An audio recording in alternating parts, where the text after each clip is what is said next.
समन्ता चक्रवालेषु अत्रा गच्छन्तु देवता सद्धम्मं मुनिराजस्य शृण्वन्तु सग्गमोक्खदं धम्मश्रवणकालो अयं बदन्ता धम्मश्रवणकालो अयं बदन्ता धम्मश्रवणकालो अयं बदन्ता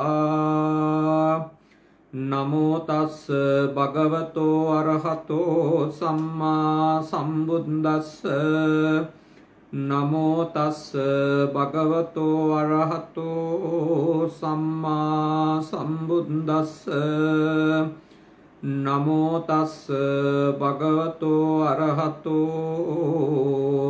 सम्मा सम्बुद्धस्स කාරුණික ශ්‍රද්ධාකාමී පින්වතුනි, මේ සවස් යාමයේ ශ්‍රී ලංකාවේ ජීවත් වෙන ඔබ හැමදෙනාම ජපානයේ ජීවත් වෙන පිරිසට මේ වෙනකොට රාත්‍රී 7යි සන්ධ්‍යා යාමය. තව බොහෝ රටවල් වලට උදෑසන බුද්ධ පුතුන් පිටුව සමග එකතු වෙලා මුහුණු පොත සමග එකතු වෙලා සූදානම් වෙන්නේ උතුම් තථාගත බුදුරජාණන් වහන්සේගේ ධර්ම දේශනාවකට ධර්මයකට ඇහුම්කම් දෙන්න.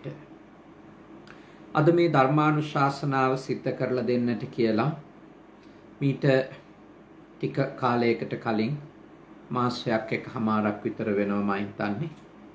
අපෙන් ඉල්ලා සිටියේ විශේෂයෙන්ම නාමලි ගුණවාදන මැතිණිය සහ එම පවුලේ සොහොයුරියන් ඊටම ශ්‍රද්ධාවෙන් මේ පින්කම කරලා දෙන්න කියලා අපට ආරාධනා කළේ ආදරණීය පියාණන් වහන්සේට පින් අනුමෝදන් කරන්නට.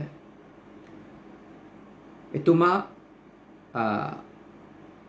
විශ්‍රාමික බැංකු නිලධාරියෙක් විදිහට රාජ්‍ය සේවයේ නියැලිලා ඊළඟට අවුරුදු 82කට වැඩි කාලයක් එතුමා ජීවත් වෙලා ඇත්තටම 83 අවුරුද්ද එතුමා ජීවතුන් අතර හිටියා නම් අදට තමයි ජනවාරි මාසේ 6 වෙනිදාට තමයි එතුමාගේ 83 වන ජන්මදිනය යෙදෙන්න තිබුණේ. නමුත් එතුමා අභාවයට පත් වුණා.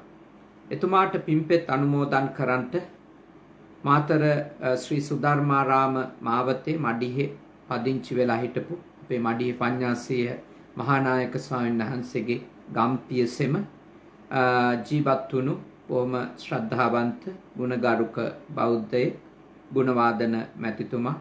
එතුමාට පින් අනුමෝදන් කරන්නටත් ධර්මා ගුණවාදන ආදරණීය අම්මට අවුරුදු 82ක් වෙනවා. එතුමිය සුජීවත්ව සිටිනවා.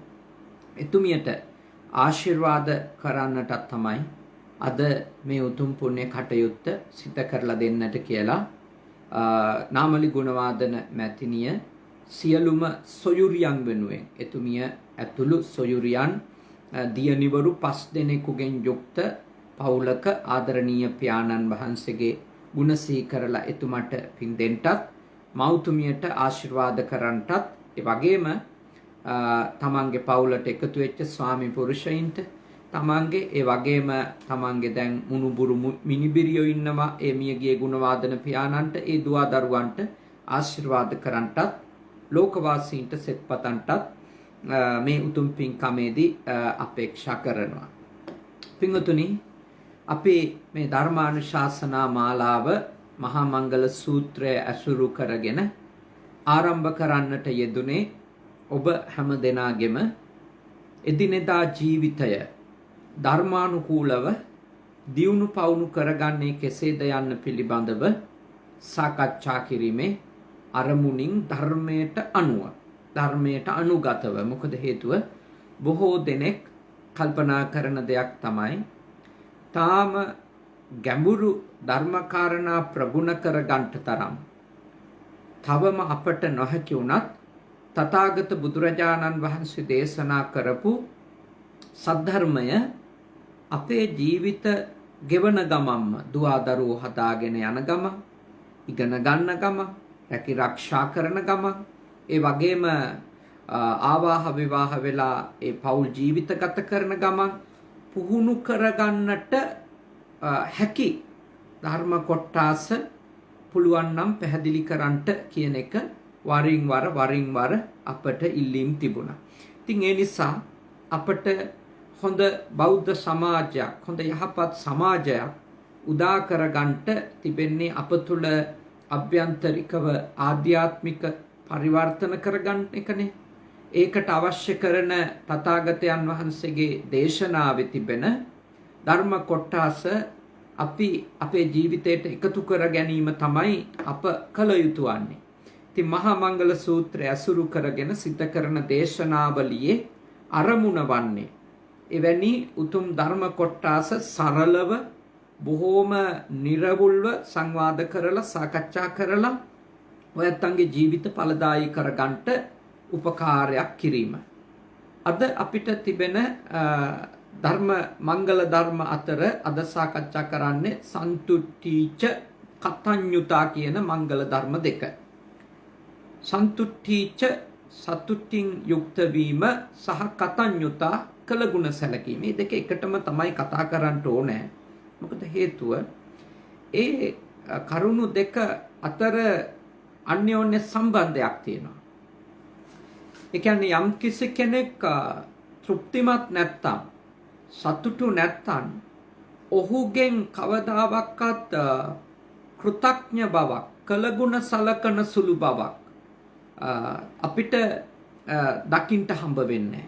කවුරු හරි කෙනෙක් කෘතඥයි නම්, කළගුණ සලකනවා නම්, ඒ කෘතවේදී සිතුවිලි ගති ස්වභාවයන්, ස්තුතිපූර්වක හැසිරීම තිබෙනවා නම් එහි අර්ථය තමයි ඇත්තටම ඒ පුද්ගලයා, එයා ගිහියෙක් වේවා, එයා පැවිද්දෙක් වේවා, එයා සතුටුයි කියන එක, තෘප්තිමත් වෙලා ඉන්නවා කියන එක. නැත්තම් ඒ කෘතඥ කෙනෙක් නිර්මාණය වෙන්නේ නැහැ. කළගුණ සලකන, කළගුණ දන්න කෙනෙක් නිර්මාණය වෙන්නේ ලද දෙයින් සතුටු කෙනෙක්ගෙන්. තමන් සම්බන්ධව තෘප්තිමත්ව සිටින කෙනෙකුගෙන් තමයි ඇත්ත වශයෙන්ම ඒ නිර්මාණයක් වෙන්නේ කෘතඥ මිනිස්සෙක්. ඉතින් බුදුදහම නිරන්තරයෙන්ම අවධාරණය කරන කාරණයක් තමයි සතුටින් ඉන්න කියන එක. සතුටින් ඉන්න. දැන් අපිට බුදුදහමේ මූලිකම ඉගැන්වීම වන චතුරාර්ය සත්‍ය දේශනාව ගත්තා. දුක්ඛ ආර්ය සත්‍ය, දුක්ඛ සමුදය ආර්ය සත්‍ය, දුක්ඛ නිරෝධ ආර්ය සත්‍ය, දුක්ඛ නිරෝධගාමිනී පටිපදා මාර්ග ආර්ය සත්‍ය. දැන් මේ උතුම් චතුර් ආර්ය සත්‍ය ගත්තා. එහි තිබෙන්නේ මොකක්ද? ඒ කියන්නේ අපි අසතුටින් ඉඳීම, දුක්ඛ කියලා කිව්වේ ඒකනේ. අපේ තිබෙන අතෘප්තිමත් භාවය, අසතුට. එතකොට දුක්ඛ කියලා කියන්නේ ඒකට. ඊළඟට සමුදය. ඇයි අපි අසතුටින් ඉන්නේ කියන එක. ඇයි අපි අසතුටින් ඉන්නේ? ඊළඟට නිරෝධ ආර්ය සත්‍ය. ඒ කියන්නේ ඒ අසතුට නැති වුණු తত্ত্বය. එනම් නිරෝධ සම්පූර්ණයෙන්ම දුකින් නිදහස් වීම, දෝමනස්යෙන් නිදහස් වීම, පූර්ණ සොම්නස උදා කර ගැනීම, පූර්ණ තෘප්තිමත් භාවය උදා කර ගැනීම, පරම තෘප්තිමත් භාවය උදා කර ගැනීම, පරම සැපත උදා කර ගැනීම, නිබ්බානම් පරමං සුඛං, පරම සතුට, පරම සැපය උදා කර ගැනීම, නිර්වාණනේ. ඊළඟට ඒ උතුම් සතුට උදා කරගන්න, ඒ පරම සැපය උදා කරගන්න, ඒ පරම සොම්නස උදා කරගන්නා වූ උතුම් මාර්ගය. ඒ තමයි නිරෝධ ගාමිනී පටිපදා. ඒ උතුම් සුවය, ඒ සොම්නස, ඒ සැනසීම උදා කරගන්න මාර්ගාර්ය සත්‍යය. ඇත්තටම චතුරාර්ය සත්‍ය තුල දුක්ඛ කියන වචනය මුලට යෙදিলা තිබෙන නිසා බොහෝ දෙනෙක් හිතනවා බුදුදහම මේ හැමතිස්සෙම සාකච්ඡා කරලා තියෙන්නේ මේ ජීවිතයේ නිසරු පැත්ත, අප්‍රසන්න පැත්ත, හිස්කම තිබෙන මහා අඳුරු නිෂේධනීය පැත්තක් විතරනේ බුදුදහම කතා කරලා තියෙන්නේ කියලා. හැබැයි පුළුල්ව බැලුවට පස්සේ පේනවා බුදුදහම සතුට උදා කරගන්න, පරම සැපත උදා කරගන්න ක්‍රමය කතා කරලා තියෙන්නේ. එතකොට ඒ පරම සැපත උදා කරගන්න නම් මොකක්ද ඒ දුක කියලා හඳුනා ගන්න ඕනේ. ඒකට තිබෙන හේතු හඳුනා ගන්න ඕනේ. මොකක්ද පරම සතුට, පරම සැපත කියලා අවබෝධ කරගන්න ඕනේ. ඊළඟට ඒකට තිබෙන මානසික බාධක ටික හොයා ගන්න ඕන. අන්නේ බාධක වලින් නිදහස් වෙන්න ඕන. ඒකට තියෙන වැඩපිළිවෙල. එතකොට බුදුදහම කිසිසේත්ම මේ තෘප්තිමත් භාවය, සතුටින් ඉඳීම ප්‍රතික්ෂේප කරපු කෙනෙක් නෙමෙයි. තථාගත බුදුරජාණන් වහන්සේ තරම් මේ ලෝකේ සතුටින් ඉඳපු වෙන උතුමෙකු අත්ත වශයෙන්ම නැත්තේ කියලා තමයි මම විශ්වාස කරන්නේ. ඒ වගේම ඊට අමතරව ඒ පූර්ණ සතුට අත්විඳ අත්විඳේ තණ්හාවෙන් නිදහස් වෙච්ච, ද්වේෂයෙන් සම්පූර්ණයෙන් නිදහස් වෙච්ච, මෝහයෙන් අවිද්‍යාවෙන් සම්පූර්ණයෙන් නිදහස් වෙච්ච ඒ උත්තමයෝ තමයි හැමදාම සතුටින් ඉන්නේ. ඒ උතුම් මහරහතුන් වහන්සේලා, ඒ උතුම් පසේ බුදුරජාණන් වහන්සේලා. ඉතින් ඒ උත්තමයෝ හැමදාම සතුටින් ඉන්නවා. ඒ උත්තමයෝ කඳුළු සලන්නේ නැහැ. ඒ උත්තමයෝ අපි වගේ අඬා වැළපෙන්නේ නැහැ. ඒ උත්තමයෝ අපි වගේ විඳවන්නේ නැහැ. අපි වගේ දවස කලකිරීමෙන් ගෙවන්නේ නැහැ. හැම දවසකම ඒ උත්තමයින්ගේ මනස තුල සොම්නස පවතිනවා.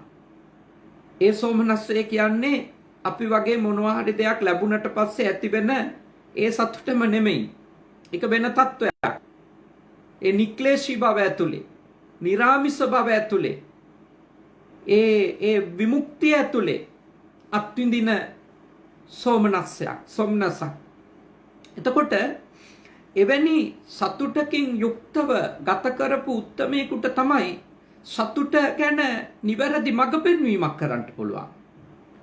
දුකෙන් ඉන්න කෙනෙකු සතුට සම්බන්ධව කරන මඟ පෙන්වීමකට වඩා ඇත්තටම පරම සතුට, පරම සැපත කියන එක විඳින උත්තමයෙකුගේ දේශනාවකින් තමයි අපිට හොයාගන්න පුළුවන් වෙන්නේ ඇත්තටම මොකක්ද සතුටින් ඉන්න ක්‍රමය කියලා.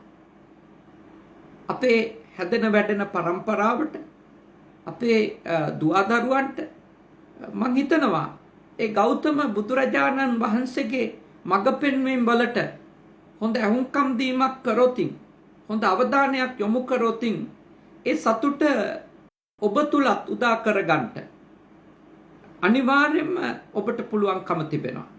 ඒ නිසා ඔබ තථාගත දේශනාවට ගැඹුරු අවධානයක් යොමු කරන්න ඕන. ඔබට වයස කීය වුණා. ඉතින් බුදුදහමේ මොකක්ද සතුට සම්බන්ධව දක්වන අදහස? සන්තුට්ටි පරමං ධනං. සතුට පරම ධනයයි කියලා තථාගතයන් වහන්සේ දේශනා කරනවා. සතුට උතුම්ම ධනයයි. දැන් මේ මුළු ලෝකෙම මිනිස්සු හිතන එකක් තමයි ධනය තමයි සතුට කියලා. තථාගතයන් වහන්සේලා එහි අනිත් පැත්ත දේශනා කරන්නේ. සතුට තමයි ධනය. සම්පූර්ණයෙන්ම පටිසෝතගාමී අදහසක්. පටිසෝතගාමී මඟ පෙන්වීමක්. පටිසෝතගාමී දේශනාවක්. සතුට තමයි ධනය. ධනය තමයි සතුට කියලා හිතන ලෝකයට සතුට තමයි ධනය කියලා බුදුරජාණන් වහන්සේලා පෙන්වලා දෙනවා. ලෝකේ හැම කෙනෙක්ම මඟ පෙන්වන්නේ කොහොමද? ඔයාට සතුටින් ඉන්න ඕන නම් ඔයා මේක හොයාගන්න. මේක ලබා ගන්න. මේක ලබා ගත්තට පස්සේ ඔයාට සතුට ලැබේ. මේක මෙන්න මේ අරමුණට ගියොත්, මේ ගෝල් එකට ගියොත් ඔයා සතුටින් ඉඳී. හැබැයි බුදුවරු මඟ පෙන්වනවා ද්‍රව්‍ය ඇතුලේ හෝ, මූල්‍ය සම්පත් ඇතුලේ හෝ, පුද්ගලයෝ තුල හෝ ඔබේ සතුට නැහැ. ඔබේ සතුට ඔබගේ ඇතුලෙන් ගොඩනගා ගන්න ඕන එකක් කියලා. ඒ පරම සතුට, ඒ පරම ධනය ඔබට රැස් කරන්න පුළුවන් වෙන්නේ කොහොමද? ඒ තමයි යථාලාභ සන්තුට්ටි ලද දෙයින් සතුටු වීමෙන්. යථාලාභ සන්තුට්ටි ලද දෙයින් සතුටු වීම. ඔබට යමක් තිබෙනවද? ඔබ ඒ දෙයින් සතුටු වෙන කෙනෙක් වෙන එක. ඔබට ඒ දෙයින් සතුටු වෙන්න පුළුවන් නම් ඔබට තියෙන දෙයින්. ඇත්තටම ඔබට අවකාශය උදා වෙනවා. ඔබට අවස්ථාව උදා වෙනවා. ඔබට ලද දෙයින් සතුටු වෙන්නට පුළුවන්කම තිබෙනවා නම් හැම මොහොතක්ම සතුටින් ගෙවන්න. හැම මොහොතක්ම. කෙනෙක් කියන්න පුළුවන් මට මේ ලෝකෙ මොනවද සතුටු වෙන්න දේවල් තියෙන්නේ? ඇත්තටම සිහි කල්පනාවෙන් බැලුවොත් කොච්චර සතුටු වෙන්න දේවල් අපිට තියෙනවද? අපිට වෙලා තියෙන අපි ඒ තියෙන දේවල් දිහා බලලා තියෙන විදියේ ප්‍රශ්නයක් තියෙනවා. ලෝකේ ඇස් දෙකක් නැතුව කොච්චර අය ඉන්නවද? ඔබට ඇස් දෙක පේනවා. කන් ඇහෙන්නේ නැතුව කොච්චර අය ඉන්නවද? ඔබේ කන් දෙක ඇහෙනවා. ඒ වගේම විවිධ ප්‍රශ්න නිසා, රෝගාබාධ නිසා හරියට කතා කරගන්න බැරුව, දිව හරියට ක්‍රියාත්මක වෙන්නේ නැතුව, හරියට ශබ්ද උච්චාරණය කරගන්නවත් බැරුව අවශ්‍යතාවයක් කියන්නේ කොච්චර අය ඉන්නවද? ඔබට ඔබේ අවශ්‍යතාවයවත් කියන්න පුළුවන්. ඒ වගේම ඒ විතරක් නෙමෙයි, සමහර අය අපි දකිනවා එයාලගේ ශරීරයට වැළඳිච්ච යම් යම් රෝගාබාධ තත්ත්වයන් නිසා කිසිම දෙයක් දැනෙන්නේ නැතුව, කයට දැනෙන්නේ නැතුව යම් යම් කාල පරිච්ඡේදයන් ජීවත් වෙන අය. කොහොම තත්ත්වෙට ගියපාය. ඔහේ ඉන්නවා මලකඳන් වගේ ජීවත් වෙනවා. අත ඔසව ගන්න බැරුව, කකුල උස්සලා අඩියක් ඇවිද ගන්න බැරුව කොච්චර අය ඉන්නවද? තමන්ගේ අම්මා කවුද කියලා හොයාගන්න බැරුව, තමන්ගේ තාත්තා කවුද කියලා හොයාගන්න බැරුව කොච්චර අය ඉන්නවද මේ ලෝකේ? තමන්ට කියලා කතා කරන්න කෙනෙක් නැතුව කොච්චර අය ඉන්නවද මේ ලෝකේ? ඔබ හිතන්න, ඔබ හොඳට බලන්න. ඔබට සමහර විට ඔය කියපු ලයිස්තුවේ හැමදේම ඇති. හැමදේම ඇති. සමහර විට කීපයක් අඩු ඇති. ඒත් බොහෝ දේවල් ඇති. දැන් ඒ තියෙන දේවල් ගැන අපි තෘප්තිමත් වෙන්නේ නැති වුණාම අපිට හැමතිස්සෙම පේන්නේ මොකක්ද? මේක අඩුයි, අරක අඩුයි, මේක නැහැ, අරක නැහැ. එතකොට අපි හැමතිස්සෙම අපේ ලෝකය තුල අපි බලනවා අපිට නැති දේවල්, අපිට අඩු දේවල්, අපිට හිස් වෙච්ච දේවල්. ඒ තෘෂ්ණාව විසින් තමයි අපිට මේ ප්‍රශ්නේ ඇති කරන්නේ. ඒ කියන්නේ අපිට ලැබෙන දෙයින් සතුටු වෙන්න ඉඩ දෙන්නේ නැති අපේ තෘෂ්ණාව. ඒ කියන්නේ අපේ දුකේ හේතුව තෘෂ්ණාව. අපේ දුම්නසේ හේතුව තෘෂ්ණාව. ධර්මයෙන් සඳහන් කරනවා ඌනෝ ලෝකෝ අතිත්තෝ තණ්හා දාසෝ. තෘෂ්ණාවෙහි දාසයින් වුණාට පස්සේ, තණ්හා දාසයින් වුණාට පස්සේ, තණ්හාවේ වහලුම් වුණාට පස්සේ, ඒ මානසික වහල්ලු බවට අපිපත් වුණාට පස්සේ මානසින් දේවල් වල අපි හැමතිස්සෙම ඉන්නේ අසහනෙන්. අපි හැමතිස්සෙම ඉන්නේ අතෘප්තියෙන්. දැන් බලන්න අපිට ප්‍රශ්නයක් ආවත් අපේ අසහනේ වැඩි ඇයි? අපිට ඇත්තටම ඉවසිල්ලක් නැති වෙනව නේද? ඒ ප්‍රශ්න ඉක්මනට විසඳ ගන්න ඕන කියලා.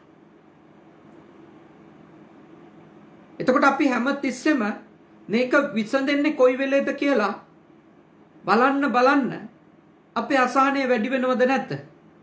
වැඩි වෙනවා. අපේ නොයොසිල්ල වැඩි වෙනවා.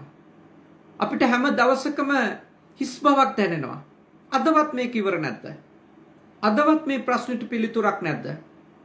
කවද්ද මම නිදහස් වෙන්නේ? කවද්ද මම දුකක් නැතුව ඉන්නේ? කවද්ද මම සතුටින් ඉන්නේ? එයයි අපේ මනස හිතනවා, අපේ මනසට ඕනි වෙනවා ඉක්මනින් හැම දෙයක්ම විසඳෙන්න. හැම දෙයකටම ඉක්මන් උත්තර ඕන වෙනවා. ද්‍රව්‍ය විතරක් නෙමෙයි. අපි ඒ සල්ලි සම්බන්ධ විතරක් නෙවෙයි අපි හැම එකකම අපේ මනස ඉල්ලනකොටම ඒක දෙන්න බැරි වුණොත් අපි ඉන්නේ අසතුටෙන්, දුකෙන්, තරහෙන්, කේන්තියෙන්. ඒකයි අපිට ඇත්තටම අපි මනසේ වහලෙක් වීම නිසා තමයි අපි ඇත්තටම අසතුටින් ජීවත් වෙන්නේ. දැන් බලන්න සමහර වෙලාවට ළමයි ගත්තොතින් සමහර දේවල් තාත්තා ළම්මලා ගෙනත් දුන්නේ නැතොත් ඒගොල්ලෝ දවසේම රණ්ඩු වෙනවා. තියනේ පොළවේ ගහනවා. අනිත් ඈත් එක ගැටෙන්න යනවා. දැන් අපි පුංචි කාලේ කලේ දවසේම අඬන එක. අලුත් પરම්පරාවේ අය අඬනවට වඩා කියන්නේ හැංගීම් බර වෙනවට වඩා Tamanට දෙයක් නොලැබුණාම ගොඩක් වෙලාවට ඒගොල්ලෝ බොහොම රළු නපුරු ප්‍රතිචාර දක්වනවා.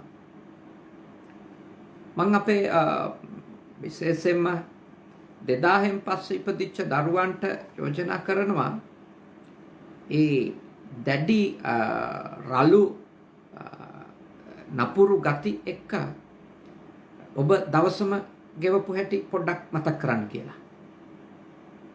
කන්නේ නැහැ. කැම පිඟානට පයින් ගහනවා. අතින් ගහනවා. වීසි කරනවා. අම්මා එක්ක ගැටෙනවා. තාත්තා එක්ක ගැටෙනවා. සහෝදර සහෝදරියෝ නම් ඒගොල්ලෝ එක්ක රණ්ඩු වෙනවා. ඒ ඇයි කියලා බැලුවොත් ඔබ ඉල්ලපු දෙයක් ඔබට තාම ලැබිලා නැහැ. ඔබ බලාපොරොත්තු වෙච්ච දෙයක් ඔබ බලාපොරොත්තු වෙච්ච විදියට ලැබිලා නැහැ. ඔබ දවසම අසහනෙන් ගෙවනවා. ඔබ දවසම අතෘප්තියෙන් ගෙවනවා. රණ්ඩු වෙනවා. ගොඩක් වෙලාවට මේ 80 දශකයේ වගේ අය ඒ කාලේ මම ඉපදිච්ච කාලේ අපි දැක්කේ අපේ પરම්පරාව ගොඩක් වෙලාවට හැංගීම් බර වෙලා අඬන ඒ වගේ ස්වභාවයක්. ඒ වෙනුවට අද තිබෙන්නේ ඊට වඩා ගැටෙන සුළු ස්වභාවයක්. ගැටෙන සුළු ස්වභාවයක්. තව ටිකක් ඉස්සරහට ගිහිල්ලා තියෙනවා. ඇත්තටම විනාශයේ ඉස්සරහට යෑමක් පේන්නේ. මම ඔබට යෝජනා කරනවා ඔබ හිතුවොත් ඔබ හොයනකොටම ඔබේ මනස යමක් හොයනකොටම ඒක ලැබෙන්න ඕන කියලා ඔබ හැමදාම අසහනෙන් ඉඳී. හැමදාම දුකින් ඉඳී.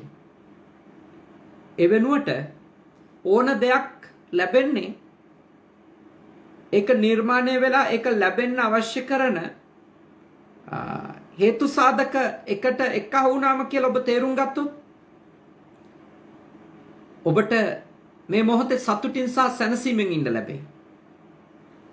අපට ඕන තරම් ඉක්මනට අපට අවශ්‍ය තරම් ඉක්මනට කවදාවත් දෙයක් ලැබෙයි කියලා බලාපොරොත්තු වෙන්න එපා. එනිසා සතුට ඕන නම් කාට හරි සතුට ඕන නම් ඇත්තටම සතුටින් ඉන්න ඕනි කියලා හිතනවා නම් තෘප්තිමත්ව ඉන්න. දැන්ට ඔබට තියෙන දේවල් දිහා සතුටින් බලන කෙනෙක් වෙන්න. තියෙන දේවල් ගැන ඔබ තෘප්තිමත් මිනිසෙක් වෙන්න. අමාරු දෙයක්. මොකද මනස පොළඹවන්නේ ඒකට නෙමෙයි. තියෙන දේවල් වලින් තෘප්තිමත් වෙන්න නෙමෙයි මනස පොළඹවන්නේ. නැති දේවල් වලට රණ්ඩු කරන්න. නැති දේවල් වලට මූණෙන් ලං ඉන්න.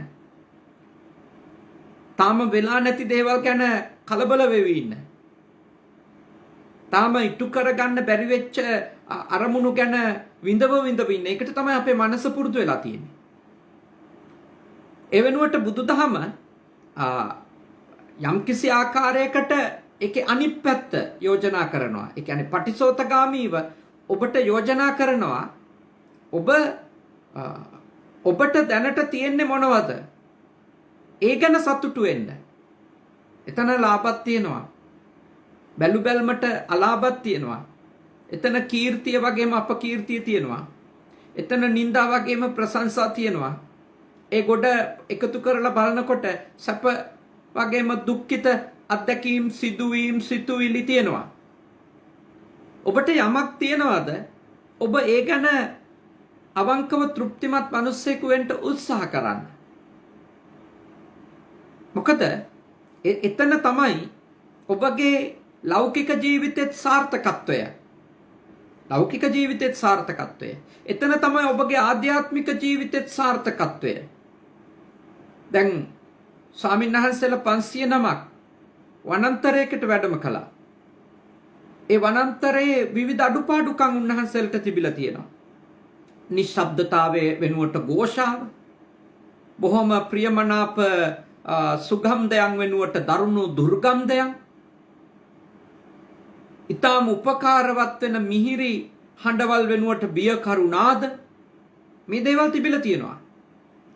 ඒ හාමුදුරුවෝ අතෘප්තිමත් වෙලා අසතුටටපත් වෙලා ඒ හාමුදුරුවෝ එනවා බුදුහාමුදුරුවෝ හොයාගෙන.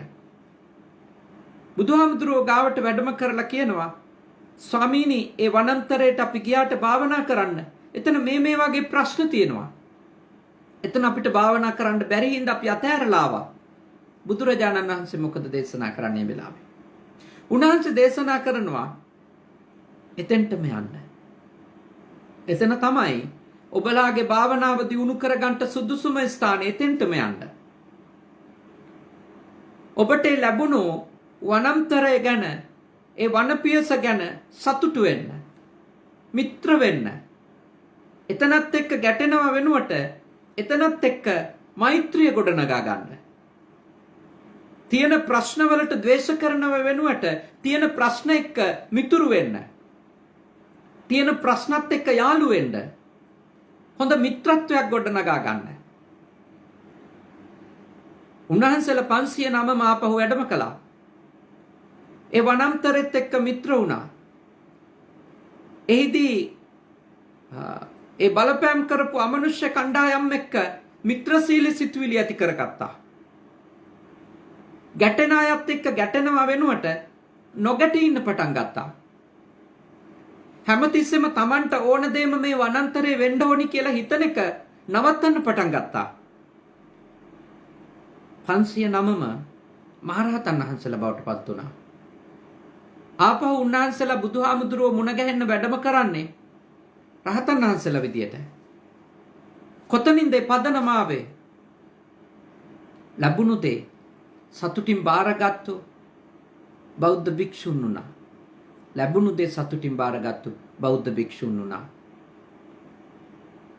ඔබටත් මටත්, ඔබ ගිහියෙක්, මා පැවිද්දෙක්, අපි හැමෝම හොයන්නේ දුකින් නිදහස් වෙන්න. අපි හැමෝටම ඕන සදාකාලිකව නිමී යෑමක්. අපි හැමෝටම ඕන සදාකාලික සතුටක්. අපි හැමෝටම ඕන සදාකාලික සොම්නසක්. ඒක කවුරුවත් උදා කරලා දෙන්නේ නැහැ. කවුරුවත් උදා කරලා දෙන්නේ නැහැ ඒක. ඒක උදා කරලා දෙන්න පුළුවන් තැන් නැහැ. ආයතන නැහැ. ඔබ තුල තමයි ඒ සතුට උදා කරගන්න පුළුවන්. ඒ ඔබගේ චින්තනය වෙනස් කර ගැනීමෙන්, ඒ ඔබගේ දර්ශනය වෙනස් කර ගැනීමෙන්, ඒ ඔබ දේවල් දිහා බලන ආකාරය, දේවල් පිළිබඳව කල්පනා කරන ආකාරය වෙනස් කර ගැනීමෙන් ඔබට තෘප්තිමත් භාවය උදා වෙන්නේ එතනින්. ඔබට සතුට උදා වෙන්නේ එතනින්. නැත්තම් ඔබ හැමදාම අසතුටින් ඉඳී, අතෘප්තිමත්ව ඉඳී, විඳව ඉඳී. ඒ වෙනුවටයි බුදුදහම ඔබට යෝජනා කරන්නේ මේ උතුම් ධර්මය ප්‍රගුණ කරගන්න කියලා Taman තුළ. ඔබ ඔබේ අම්මා ගැන සතුටු වෙන්න. ඇයගෙන් ඔබට ලැබුණු ජීවිතය ගැන සතුටු වෙන්න. එතකොට ඔබ ඔබේ අම්මට ස්තුතියි කියයි. ඔබේ අම්මට කළගුණ සලකයි. ඔබේ අම්මට ඔබ කරුණාවන්ත වෙයි. ඔබ ඔබේ අම්මට අනුකම්ප කරයි. ඔබ ඔබේ අම්මට ආදරය දක්වයි. ඔබ ඔබේ අම්මව බලාගනී. ඔබ ඔබේ තාත්තා ගැන සතුටු වෙන්න. එතකොට ඔබගෙන් පේන්ට ගනී ඔබ ඔබේ තාත්තට කළගුණ සලකනවා. ඔබ ඔහුට ස්තුතිවන්ත වෙනවා. ඔහුට උපකාර කරනවා. ඔහුගේ දැනුම දියුණු කරගන්න. ඔහුට නිරෝගීව ඉන්න. ඔහුට සතුටින් ඉන්න. ඔහුට කරදරයක් වෙන හැම වෙලාවකම ඔබ පුළුවන් ශක්තියෙන් ඔහුව ආරක්ෂා කරයි. මොකද ඔබට දීපු ජීවිතය ගැන ඔබ සතුටින් ඉන්නවා. ඔබ සතුටින් ඉන්නවා කියන්නේ ඔබ ස්තුතිවන්ත වෙනවා. ඔබගේ ගාව කෘතඥතාවය දියුණු වෙනවා. ඒ අම්මත් සහ තාත්තා ගැන කෘතඥ වීම බෞද්ධයෙක් විදියට නෙමෙයි මේ ලෝකේ ඉපදිච්ච මිනිසෙක් විදියට අපි හැමෝම පුහුණු වෙන්න ඕනි දෙයක්. ඒක භාවනාවක් වගේ. කෘතඥතාවය කියන එක මං හිතන්නේ භාවනාවක් කියලා. ඒක අප තුළ වැඩි දියුණු කරන්න පුළුවන්. මවුට ස්තුතිවන්ත වීම, මවුට කෘතඥ වීම කියන භාවනාව පුහුණු වෙන්න. පියාට කෘතඥ වීම කියන භාවනාව ඔබ පුහුණු වෙන්න. ඔබ එතකොට ඒ භාවනාව වඩද්දී ඔබ කවදාවත් ඔවුන්ට කයෙන්, වචනෙන්, හිතෙන් අකටයුත්තක් කරන එකක් නෑ. ඔබ ඔවුන්ට කයෙන්, වචනෙන්, හිතෙන් පුළුවන් හැම වෙලාවකම යහපත් දෙයක් කරાવી. ඔවුන්ගේ පැවැත්ම වෙනුවෙන්, ඔවුන්ගේ සැනසෙල්ල වෙනුවෙන් ඔබ කැප වේවි. මොකද ඔබ ඔවුන් ගැන සතුටින් ඉන්නවා. ඔවුන් ඔබට මේ ජීවිතයක් දීපු එක ගැන සතුටින් ඉන්නවා. ඒ හින්දාම ඔබ කෘතඥ වෙනවා. ඒක භාවනාවක් වගේ පුහුණු කරගන්න පුළුවන්. ඒක භාවනාවක් වගේ ප්‍රගුණ කරගන්න පුළුවන්. ඔබ ඔබේ ගුරුවරයා ගැන සතුටුයි නම් ඔහු ඔබව හදන හැටි ගැන, ඔහු ඔබට මඟ පෙන්වන හැටි ගැන ඔබ සතුටුයි නම් ඔහු ඔබේ ආරක්ෂාව වෙනුවෙන් කරන දේවල් ගැන, ඇය ඔබේ ආරක්ෂාව වෙනුවෙන් කරන දේවල් ගැන, ඔබව රකින්න හැටි ගැන ඔබ සතුටුයි නම් ශිෂ්‍යයෙක් විදියට ඇත්තටම කවදාකවත් ඔබ ගුරුවරයෙකුගේ හිත රිදෙන විදියට කටයුතු කරන එකක් නැහැ. කරන්න පුළුවන් උපරිම දේවල් ගුරුවරයා වෙනුවෙන් ඔබ අනිවාර්යයෙන්ම පෙරලා කරයි. මොකද ඔබේ හිතේ තිබෙනවා ගුරුවරයා ගැන ස්තුතිපූර්වක හැඟීමක්. එයා මගේ ජීවිතය එළිය කරන කෙනා කියලා. එයා මට මඟ පෙන්වපු කෙනා කියලා. ඒ කියන්නේ අර ගුරුවරයා Tamanට දීපු ජීවිතය ගැන, ගුරුවරයා Tamanට ලබා දීපු ඒ උතුම් මාර්ගෝපදේශ ගැන කෙනෙක් සතුටු වෙනකොට එයා ගුරුවරයාට ස්තුතිවන්ත වීම, ගුරුවරයාට කෘතඥ වීම, ගුරුවරයාට කළගුණ සැලකීම කියන උතුම් වූ භාවනාව වඩන්නෙක් වෙනවා. ඒක ඇස් දෙක පියාගෙන ස්තුතියි කියලා කියන එක විතරක් නෙමෙයි. පින් සිද්ධ වේවා කියලා හිතින් හිත ඉන්න එක විතරක් නෙමෙයි. ගුරුවරයා වෙනුවෙන් ඔබට පුළුවන්, මට පුළුවන් ස්තුතිවන්ත වෙන්න, යමක් කරන්න. සමහර දේවල් එයාලගේ සැනසීම වෙනුවෙන් නොකර ඉන්න. නොකර ඉඳීමත් කළගුණ සැලකීමක්. මොකද ගොඩක් වෙලාවට ගුරුවරු දරුවෙක්ගෙන් Tamanට කළගුණ සැලකීමක් කියලා හොයන්නේ එයා වෙනුවෙන් කරන දේවල් විතරක් නෙමෙයි. ශිෂ්‍යයෙකුගෙන් හොයන්නේ Taman වෙනුවෙන් කරන දෙයක්ම නෙමෙයි. Tamanට හිතට අසහනයක් ගෙනල්ලා දෙන දේවල් නොකර ඉන්න එකත් කළගුණ සැලකීමක්. Tamanට වේදනාවක්, Tamanට ප්‍රශ්නයක් ඇති වෙන දේවල් ශිෂ්‍යයෙක් නොකර ඉන්න එකත් කළගුණ සැලකීමක්. ඒ කෘතඥකම අප තුළ ගොඩනැගෙන්නේ Taman වෙනුවෙන් කරන දේවල් ගැන සතුටින් මිනිස්සු ජීවත් වෙනවා නම්. ඒකයි මම ඔබට කිව්වේ. කළගුණ සැලකීම නැත්නම් ස්තුතිපූර්වක බව කියන්නේ, කෘතඥතාවය කියන්නේ, කතඤ්ඤුතා කියලා කියන්නේ භාවනාවක් කියලා. ඒ අපි හැම මොහොතකම අප තුළ වැඩි යුතු එකක්. අපේ බුදුරජාණන් වහන්සේ ඒ කෘතඥ පූර්වකව බෝධින් වහන්සේගේ පාමුල වැඩ ඉඳගෙන ඒ බෝධි වෘක්ෂය දිහා බලාගෙන උන්වහන්සේ කළගුණ සැලකුවා. කොහොමද? ඒ බෝධි වෘක්ෂය උන්වහන්සේට ලබා දුන්නු හෙවණ ගැන ඊටාම කෘතඥපූර්වකව මෙනෙහි කරමින් වැඩ ඉඳපු බව ඒ තථාගත චරිතය පිළිබඳව ධර්මයේ ඉගෙන ගනිද්දී පෙන්වනවා අනිමිස්ස ලෝචනයෙන් පූජා කළා කියලා. ඒ තමයි තෘප්තිමත් උතුමෙකුගේ ස්වභාවය. තමන් ලබපු ජීවිතය ගැන තමන් ලබපු අවබෝධය ගැන සතුටු වුණාට පස්සේ ඒ අවබෝධය ලබා ගන්න උදව් වෙච්ච සෝභා ධර්මයටත් කෘතඥ වෙනවා. ඉතින් බෞද්ධයෝ වන අප මේ ලබපු මිනිස් ආත්මේ මොනතරම් සතුටු වෙන්න සහ ස්තුතිවන්ත වෙන්න දේවල් අපිට තියෙනවද? ඔබත් මමත් කොච්චර යහපතක් ලබනවද ඉරපායන නිසා? ඇත්තටම මේ ලෝකේ අපිට ඉරපායන්නේ නැතුව සූර්ය ආලෝකයේ වැටෙන්නේ නැතුව ජීවත් වෙන්න උනොත් ඒ කොච්චර දුෂ්කර වේද? අපේ ආහාර පාන නිෂ්පාදනය කරන්න පුළුවන් කමක් ලැබෙයිද? සූර්යයා නැති වුණොත් සූර්යයා අපිට ජීවිතය දීලා තියෙනවා. ඉර අපිට ජීවිතය දීලා තියෙනවා. ඉතින් අපි සූර්යයාට ස්තුතිවන්ත විය යුතුයි. සඳ එළිය නැති වුණොත් හඳ පෑවුවේ නැතොත් චන්ද්‍රයාගේ ඒ මැදිහත් වීම නිසා මේ ලෝකයට මොනතරම්නම් යහපත් දේවල් වෙලා තියෙනවද? ඉස්සර අපේ පැරණි ගොවිතැන් ක්‍රම ගැන සොයලා බලනකොට ඒගොල්ලෝ සඳ පායන විදිය අනුව තමයි චන්ද්‍රමාස ක්‍රමය කියලා තිබුණා. ලිතක් හදාගෙන ගොවි ලිත් හදන්නේ චන්ද්‍රමාස ක්‍රමයට. ඒ අනුව තමයි ඔවුන් කුඹුරේ වතුර බඳින්නේ. කුඹුර සීසාන්නේ, වපුරන්නේ.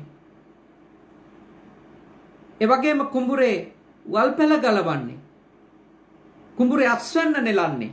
මේ හැම දෙයක් එක්කම ඔවුන් කල්පනා කළා ඉරේ බලපෑම සහ සඳේ බලපෑම. ඉතින් ඒගොල්ලෝ හැමදාම ඉරට ස්තුතිවන්ත වුණා. සඳට ස්තුතිවන්ත වුණා. ඒ කිව්වේ ඉරහඳ දීපු දෙයට තෘප්තිමත් වුණා කියලා. අද අපි දකින මිනිස්සු බෞද්ධරය දවාලටත් සාප කරනවා. රාත්‍රියට සාප කරනවා. ඉර පායලා තිබුණත් සාප කරනවා.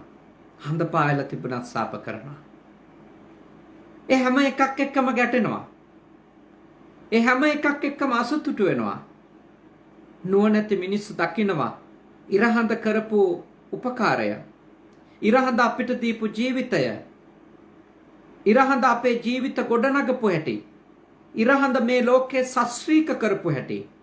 ඉරහඳ විසින් අපේ බඩ පුරවපු හැටි. ඉරහඳ විසින් අපේ ජීවිතයට නිරෝගීකම උදා කරපු හැටි. ඉරහඳ දෙකට ස්තුතිවන්ත වෙනවා. ඉරහඳ දෙකටත් කළගුණ සලකනවා. වැස්සට වතුරට අපි කොච්චරනම් ස්තුතිවන්ත වෙන්න ඕනද? ඔබේ ස්තුතිවන්ත වීමේ භාවනාවේ, කෘතඥ වීමේ භාවනාවේ මම යෝජනා කරනවා ඒ උතුම් කෘතඥ වීමේ භාවනාවට වතුරත් එකතු කරන්න කියලා. මොකද ඒ උතුම් කෘතඥකම අපි වතුර කෙරෙහි දැක්විය යුතුමයි. කන්න නැතුව ටික දවසක් අපිට ඉන්න පුළුවන් වුණත් වතුරත් නැති වුණොත් අපිට කී දවසද ජීවත් වෙන්න පුළුවන්? වතුරට කෘතඥ වෙමු. වතුරටත් ස්තුතිවන්ත වෙමු.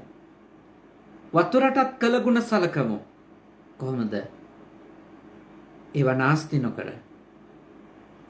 නොකර පුළුවන් තරම් ඒවා අපිරිසිදු නොකර පුළුවන් තරම් ඒ වතුර විනාශ වීම අවම කරලා මිනිස්සු වතුර වගේ දේවල් වලට කෘතඥ වෙන්නේ හරි අඩුවෙන් නිසා මේ වගේ රටවල් හරි අපූර්ව උපායන් යොදලා තියෙනවා.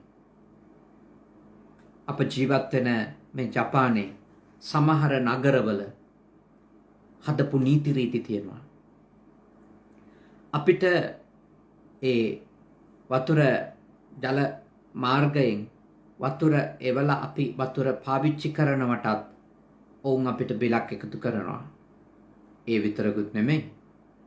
අපි ඕනවට වඩා සීමාව ඉක්මවල වතුර නාස්ති කරලා ඒ අනිත් පද්ධතියට අපවිත්‍ර ජලය යන පද්ධතියට සීමාව ඉක්මවල එකතු කරොත් ඒකටත් බිලක් එවනවා.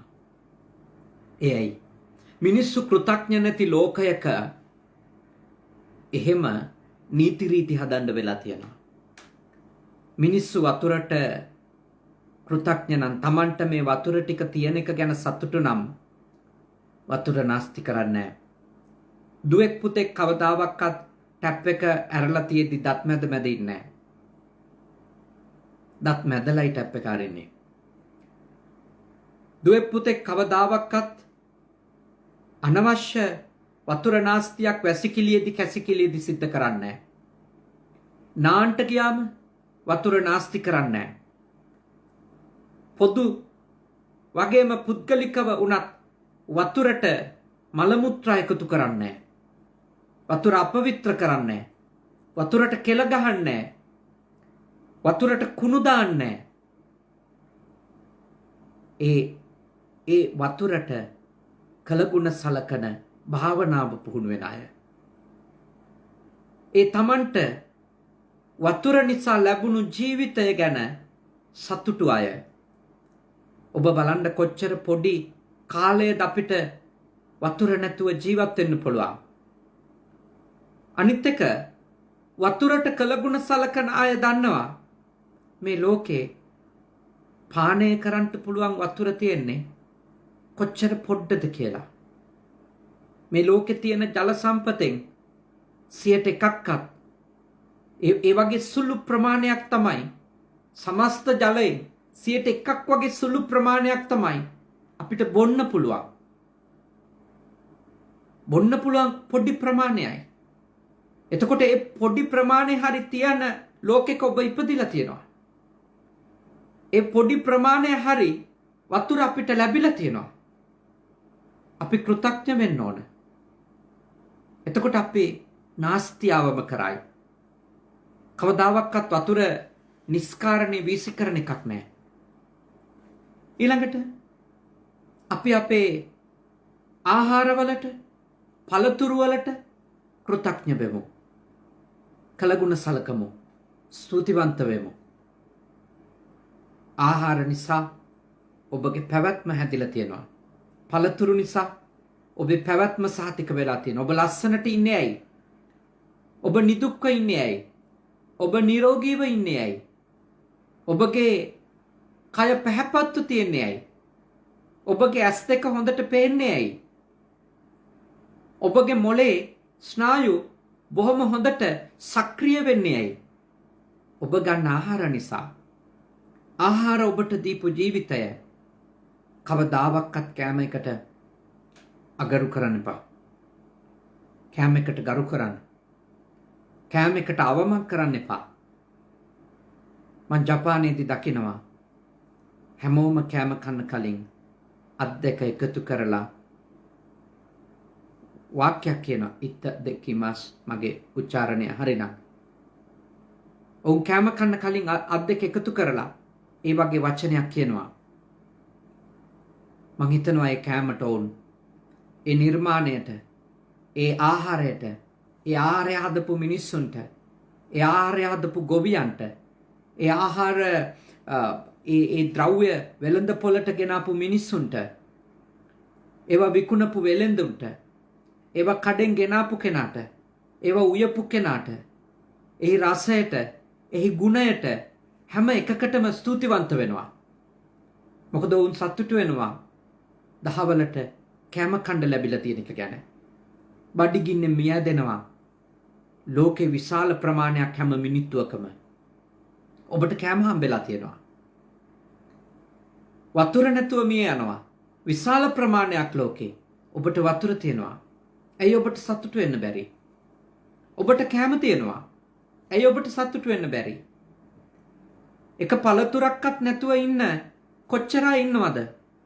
ඔබේ ගෙදර හැමදාම අම්මා කෙසෙල් ගෙඩියක් හරි, අඹ ගෙඩියක් හරි, ගස් ලැබු ගෙඩියක් හරි ගේනවා.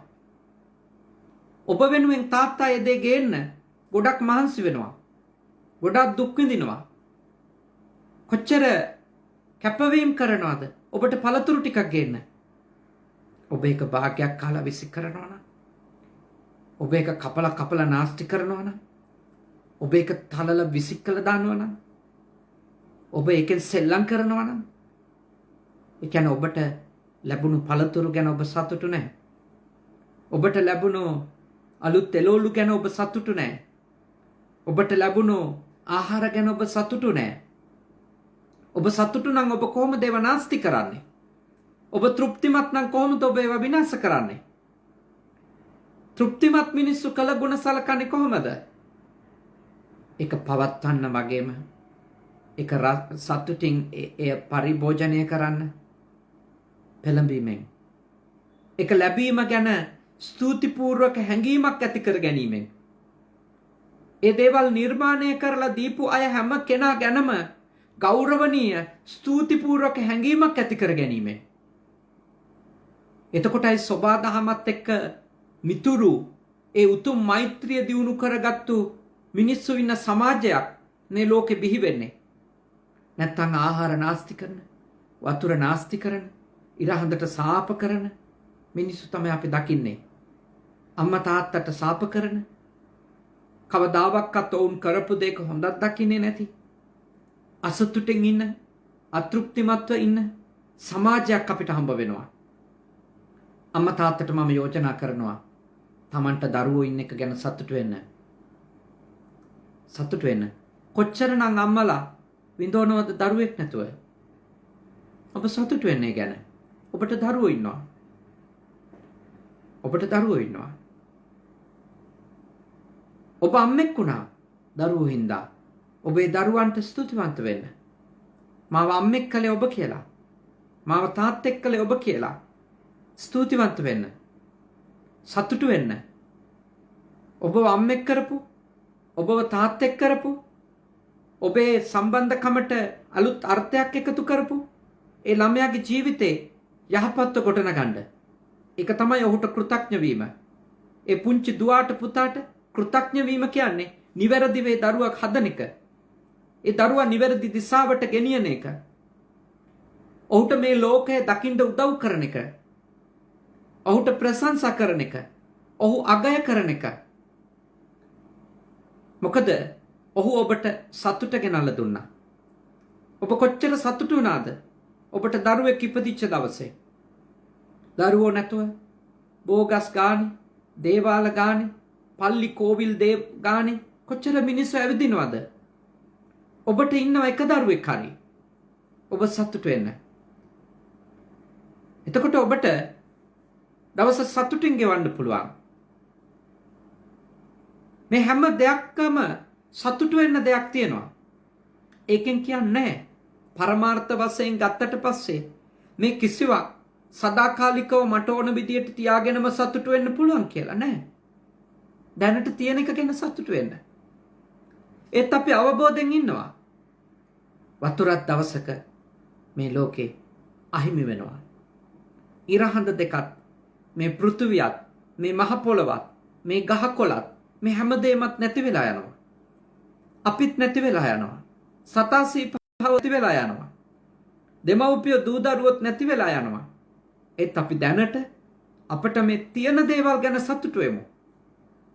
දැනට අපිට ලැබිලා තියෙන දේවල් ගැන අප ස්තුතිවන්ත වෙමු. එතකොටයි මේ ලෝකය යහපත් තැනක් වෙන්නේ.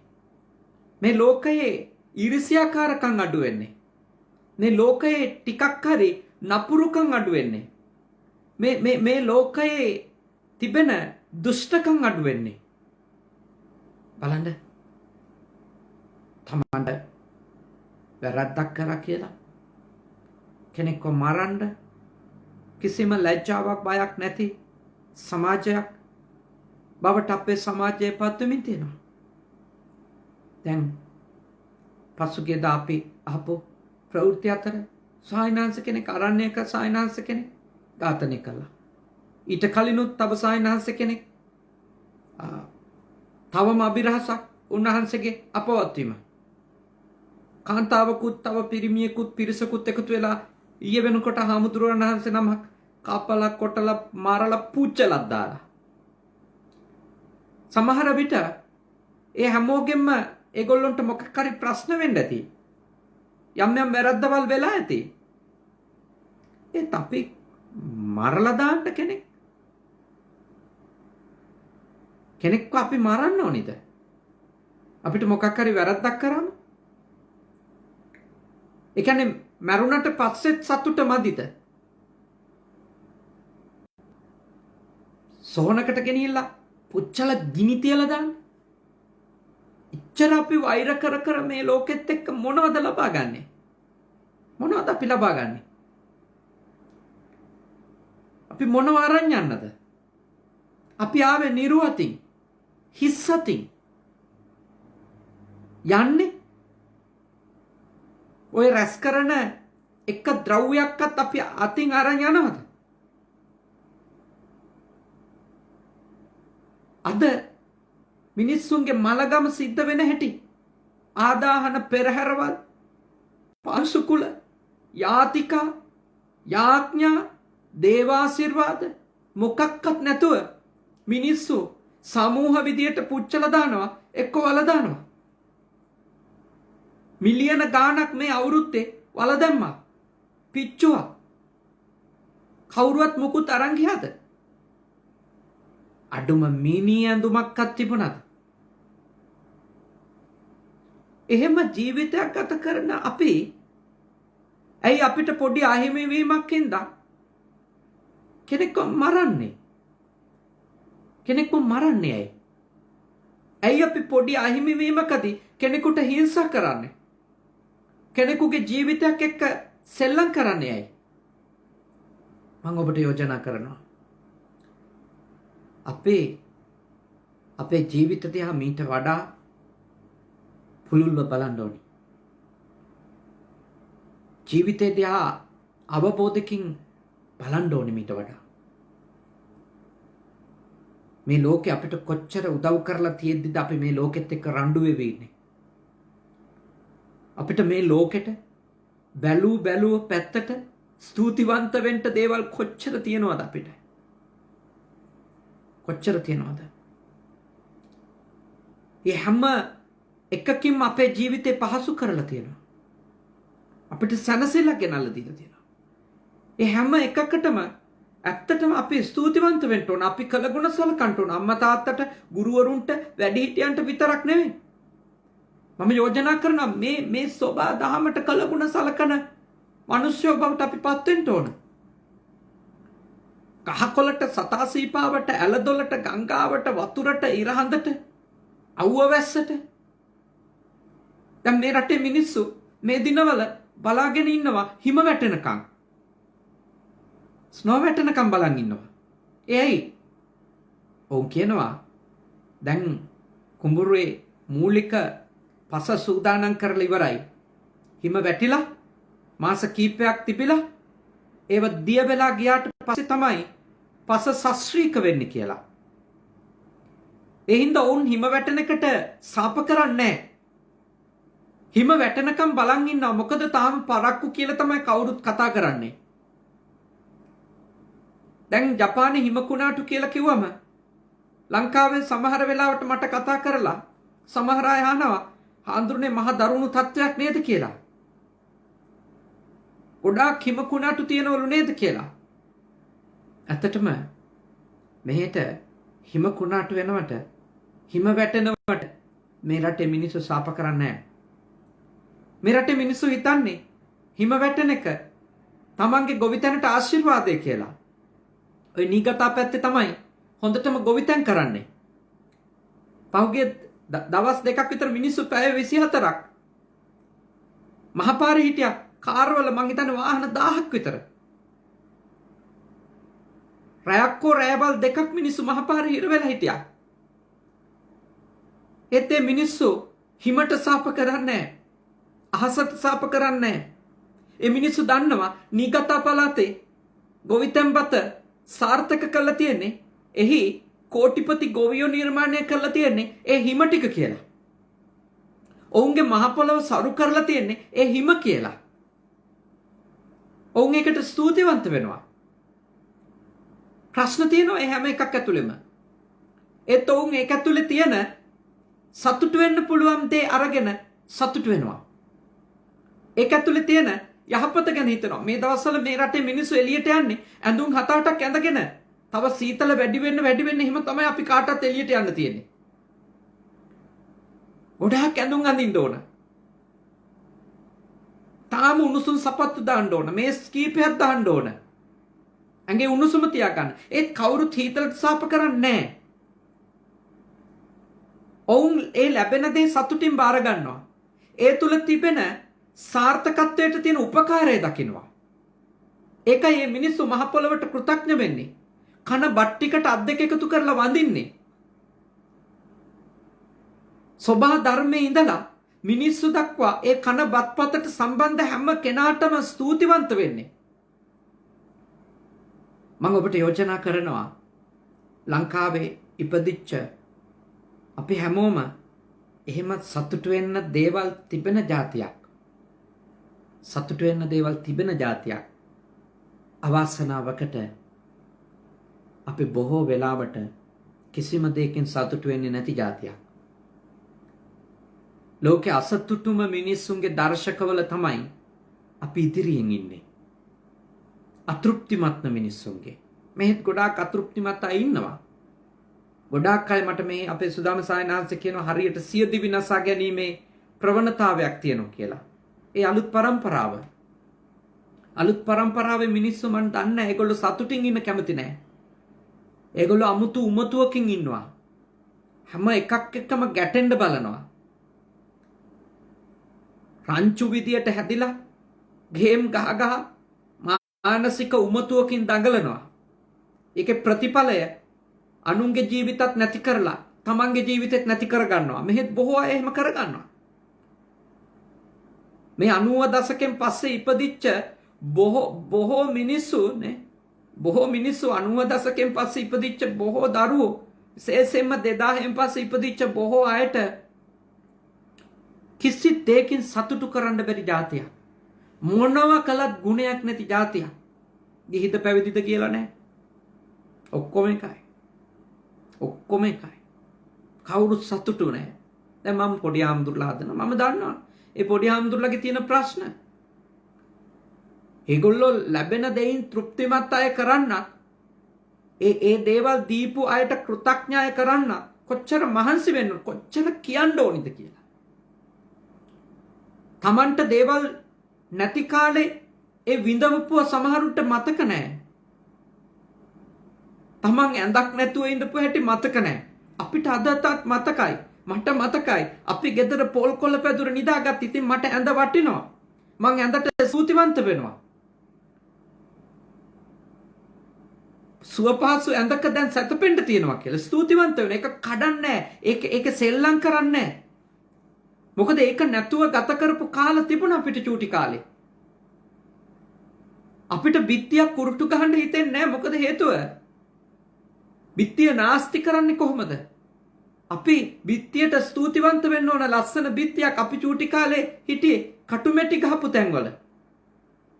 හේතුනොත් ඇඟ පුරා මැටි ගෑවෙනවා අපි චූටි කාලේ ඉඳපු ගෙදර.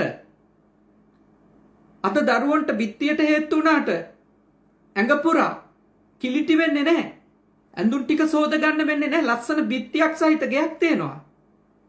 ඒ ඔක්කොම තියෙනකොට ළමයි අත අසතුටින් ඉන්නවා. ඒගොල්ලෝ තව තවත් නැති ඒවා ගැන කල්පනා කර ඉන්නවා. මම ඔබට යෝජනා කරනවා වෙනස් වෙමු කියලා. සතුටින් ඉමු. සතුටින් ඉන්නකොට කත්තඤ්ඤුතා කළගුණ දන්න මිනිස්සු බිහි වෙයි. කෘතඥ මිනිස්සු බිහි වෙයි. කෘතඥ කළගුණ දන්න සන්තුට්ඨීච කතඤ්ඤුතා කියපෝ ඒ තථාගත ධර්මය ප්‍රගුණ කරන જાතියක් බවට අපිපත් වෙන්න ඕනි. තෘප්තිමත් මිනිස්සු බොහෝ අපරාධ වලින් වළකිනවා.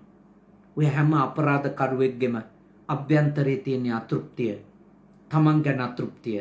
තමන් ගැන අතෘප්තියත් එක්ක මිනිස්සු අනිත් මිනිස්සුන්ගේ සතුටට එරෙහිව හිංසන කරනවා, පීඩා කරනවා, වද දෙනවා, කරදර කරනවා, ඊර්ෂ්‍යා කරනවා, කුහක වැඩ කරනවා, දුෂ්ට වැඩ කරනවා. ඒ ඔක්කොම කරන්නේ තමන්ගේ අතෘප්තියේ ප්‍රතිඵලය. තමන්ගේ ඊර්ෂ්‍යාවේ ප්‍රතිඵලය. තමන් සතුටින් ඉන්නා නම් කවදාකවත් ඒ සතුට දීපු හැම දෙයකටම ස්තුතිවන්ත වෙනවා මිසක වටේ පිටේ දකින්න හැම දෙයකටම ස්තුතිවන්ත වෙනවා මිසක ඒවට ගරු කරනවා මිසක ඒව ආරක්ෂා කරනවා මිසක කවදාවත් දුෂ්ටකම් කර ඉන්නේ නැහැ. කුහකකම් කර ඉන්නේ නැහැ. කරදර කරන්නේ නැහැ. ප්‍රශ්න කරන්නේ නැහැ. මිනිස්සුන්ගේ ජීවිතවලට හානි කරන්නේ නැහැ.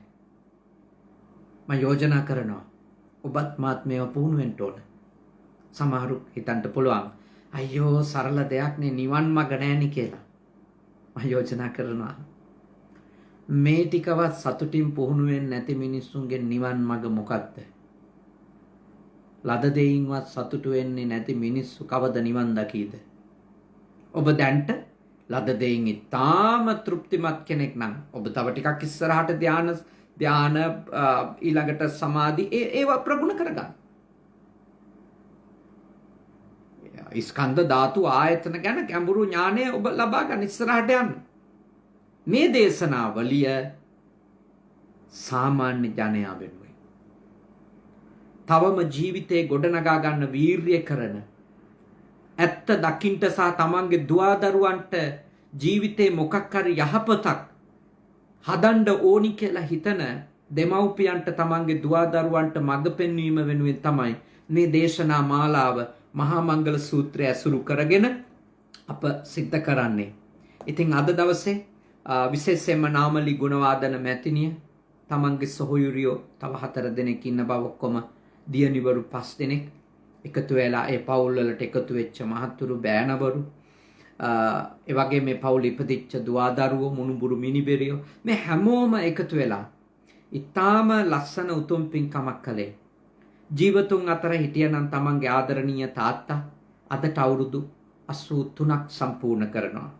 විශ්‍රාමික බැංකු නිලධාරියෙක් විදියට ඉඳලා අභාවයට පත්වෙච්ච නොවැම්බර් මාසයේ පහුගිය අභාවයට පත්වෙච්ච ආදරණීය පියාණන් වහන්සේ මාතර මඩිහ ශ්‍රී සුධර්මාරාම පාරේ පදිංචිව ඉඳපු ඒ නන්දසේන පූජිත ගුණවාදන පියාණන් වහන්සේට මේ පින් අත් වේවා.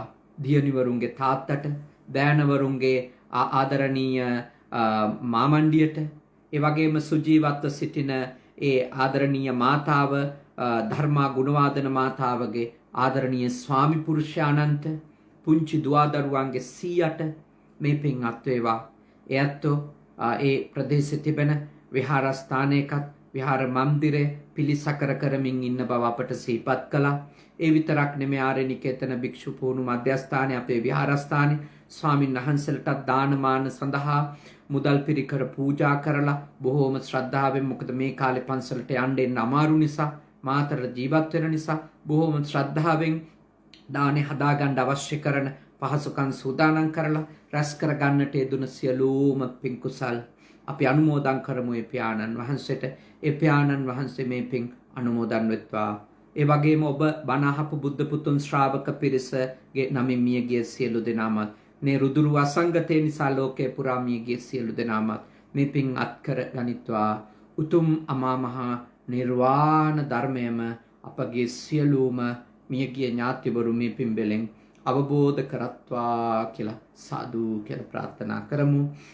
ඒ වගේම දෙවිවරු පින් අත්කර ගනිත්වා. 82 වන වියේ ජීවත් වෙන ඒ ගුණවාදන මාතාව ධර්මා ගුණවාදන මාතාවටත් ඒ වගේම ඒ නාමලි ගුණවාදන දියණිය ඇතුළු කොට ඒ දියණිවරු 5 දෙනාට ඒ වගේම අනිකුත් බෑනවරුන්ට මුණුබුරු මිනිබිරියන්ට වගේම මේ දේශනාව අප බුද්ධ පුතුන් ශ්‍රාවක පිරිසටත් ඒ වගේම ලංකාවාසීන්ට වගේම ලෝකවාසීන්ටත් අප වැඩ සිටින ස්ථානයේ පූජනීය නායක තෙරුන් වහන්සේ අපේ සහෝදර පූජනීය හුරුනිකවැය සුදම්ම සායනහන්සේ ඇතුළු වැඩ සිටින මහා සංඝ රත්නයටත් සියලු දෙවියන්ගේ ආශිර්වාද වේවා. කරදර දුරු වේවා, බාධක දුරු වේවා, නිදුක් බව, නිරෝගී බව, සුවපත් බව මුළු ලෝකයටම උදා වේවා. සියලු ජනතාව, සියලු ජාතීන් සුවපත් වෙත්වා, දෙවියෝ ආරක්ෂා කරත්වා. උතුම් දෙවිවරුද මේ පින්බෙලෙන් නිවන් දකිත්වා කියලා සාදු කියලා ප්‍රාර්ථනා කරන්.